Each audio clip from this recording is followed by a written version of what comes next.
ꯃꯁꯤ ꯍꯤꯡꯉꯤꯕ꯭ꯔꯥ ꯅꯠꯇ꯭ꯔꯒ ꯁꯤꯕ꯭ꯔꯥ ꯍꯥꯏꯕꯗꯨꯒꯤ ꯄꯣꯖꯤꯁꯟꯁꯨ ꯀꯣꯟꯁꯇꯤꯇ꯭ꯌꯨꯁꯅꯦꯜꯒꯤ ꯑꯣꯏꯕ ꯀ꯭ꯔꯥꯏꯁꯤꯁ ꯂꯩ ꯑꯗꯨꯅ ꯃꯔꯝ ꯑꯣꯏꯔꯀꯥꯟꯗ ꯉꯁꯤ ꯁꯔꯀꯥꯔ ꯁꯦꯝꯕ ꯉꯝꯗꯕꯁꯤꯁꯨ ꯃꯁꯤ ꯑꯃꯅꯤ ꯍꯥꯏꯅ ꯈꯜꯂꯤ ꯃꯔꯝ ꯑꯗꯨꯅ ꯍꯧꯖꯤꯛ ꯂꯩꯔꯤꯕꯁꯤ political uncertainty and also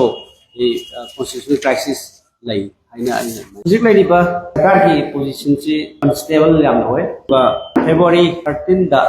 ema fare aduna masigi matung da di constitution ki provision ki matungina assembly ki punsi lai ba yararoi assembly se dissolve to natana means laite aduga masigi mamang sida sarkar semba natraga semda ba haibasi su BJP ki wafam di warga su rugo question mani maram di already constitutional ki the violation tawba habidi law singakana hojik bandi hojik lai existing assembly ki mapunsi che masi hingibra natraga sibra habidugi position constitutional ki oiba crisis lay aduna marmor kanda ngasi sarkar sebang gamtabasisu masi amani haini khali marmaduna hojik lai basi political uncertainty and also the constitutional crisis lay haina aina popular government di sembagi tangai kadaba to darkar di lay adu sembuni habigi thajaba lay yes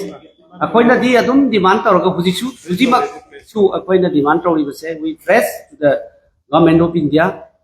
to dissolve the assembly and have a fresh election akoi now election tawsna phaimaram ti sahi ama arakpa haibasi constitutional ki validity amasu loire then hojik phokta sarkar sina shanti si anjalak pangamdre adagi displaced people sing si key phases of the settlement plan tawrami adu ngamgidre adu ngamdrabasina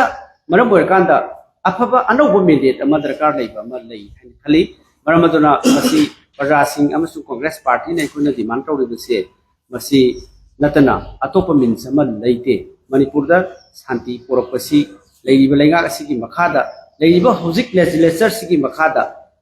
habidi BJP ki leiba legislature sigi makhada masida asa karim ta tawngani